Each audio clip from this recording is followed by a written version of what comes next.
দিশাহারা মরণের ভয় করে না কেন তো মরে না কন্যা মারহাবা।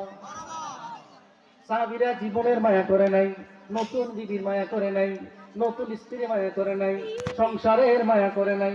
বাবাজিরা আমার, আল্লাহর নবী আরো একজন সাহাবীর ঘটনা বলি, আপনারা শুনবেন। শেষ করে দেবো, এইটা বলি আমি শেষ করে দেবো। বাবা রাসূলুল্লাহ সাল্লাল্লাহু আলাইহি ওয়াসাল্লামের সাহাবী হযরত হানজালা রাদিয়াল্লাহু তাআলা আনহু বাসর করলেন। গোসল করার জন্য গোসলখানার মধ্যে যখন গেলেন, হঠাৎ করে কে জানি বলতেছে, শুনছুনি মদিনাবাসী, নবী নাকি উহুদের ময়দানে শহীদ হয়ে গেছে। কে কোথায় আছো রে, নবী নাকি শহীদ হয়ে গেছে। এই কথাটা হযরত হানজালা রাদিয়াল্লাহু তাআলা আনহুর ঘরের পিছন দিক দিয়ে মানুষ যায় আর বলে। হযরত হানজালা রাদিয়াল্লাহু তাআলা আনহু গোসলখানা থেকে বের হইলেন, গোসল করেন নাই। বিবির একটা ডাক দিয়ে কই, বিবি রে, ও বিবি, শুনছিনি আমার ঘরের কোণের মধ্যে একটা তরবারি আছে রে বিবি, ওই তরবারিটা তুমি আমার হাতের মধ্যে দাও। বিবি একটা ডাক দিয়ে কই, স্বামী রে, ও স্বামী, গোসল করতে কি তরবারির প্রয়োজন হয়নি? আপনারা বলেন দেখি, গোসল করতে কি তরবারির প্রয়োজন হয়নি? বিবি ডেকে বলে, স্বামী আমার, কেন গো আপনার তরবারির প্রয়োজন?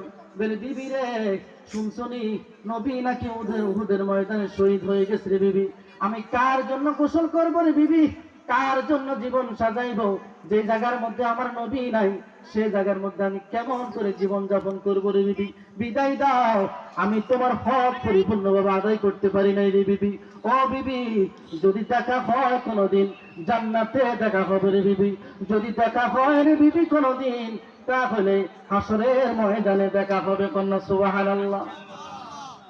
হযরত হানজালা রাদিয়াল্লাহু তাআলা আনহু বিবি থেকে বিদায় নিয়ে চলে গেলেন উহুদের ময়দানে, যুদ্ধের ময়দানে। অবশেষে যুদ্ধ শেষ হয়ে গেল, হযরত হানজালা রাদিয়াল্লাহু তাআলা আনহু শহীদ হয়ে গেলেন। মদিনা থেকে মানুষগুলা উহুদের ময়দানে আসতেছেন। উহুদের ময়দানে যখন আসতেছেন, আল্লাহর নবী রাহমাতুল লিল আলামিনের চাচা, প্রিয়তম চাচা হযরতে আমির হামজাকে পাপিষ্টের দা, পরবর্তীতে সে কালিমা পড়ে মুসলমান হয়েছিল। আল্লাহর নবী রাহমাতুল লিল আলামিনের চাচা আমির হামজার কান কাটা হলো, নাক কাটা হলো, বুক ছিঁড়ে কলিজাগুলো বের করে চর্মনগুলো করলেন। আল্লাহর নবী বড় কষ্ট পাইলেন। এদিকে সাফা হারানোর ব্যথা, অন্যদিকে আল্লাহর নবীর সামনে একজন মহিলা আসলেন, ডেকে বললেন, ইয়া রাসূলুল্লাহ, ইয়া হাবিবাল্লাহ, নবী গো, আমি আপনার